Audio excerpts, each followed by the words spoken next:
மருத்துவர் தேவையில்லை. No need of physician.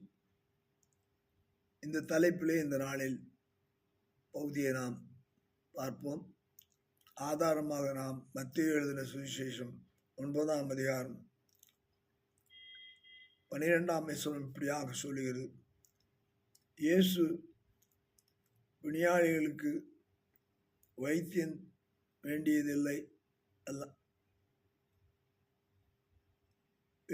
அல்லாமல் சுகமுள்ளவர்களுக்கு வேண்டியதில்லை என்று சொல்லுகிறதை பார்க்கிறோம். வியாதியஸ்தர்களாய் இருக்கும்படியான மக்கள் வைத்தியனை தேடி போகிறார்கள். நம்முடைய வாழ்க்கையிலே தேவன் நமக்கு பரம வைத்தியராக இருக்கிறார். உன் நோய்களை எல்லாம் குணமாக்கி உன் பிராணனை அழிவுக்கு விலைக்கு மீட்டு உன்னை நன்மையினாலும் கிருபையினாலும் முடிசூட்டுகிறார் என்று சொல்லி வசனம் சொல்லுகிறது. நமக்கு பரம வைத்தியன் இயேசு கிறிஸ்து. எகிப்தியருக்கு வந்த வியாதிகளில் ஒன்று மறப்பண்ணேன்.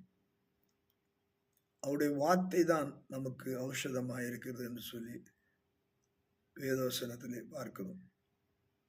அப்படினால் நம்முடைய வாழ்க்கையிலே வைத்தியர்கள் இருந்தாலும் வைத்தியத்திலே நாம்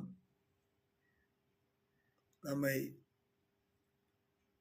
அர்ப்பணிக்காமல் பரம வைத்தியரிடத்திலே நாம் அர்ப்பணிப்போம்.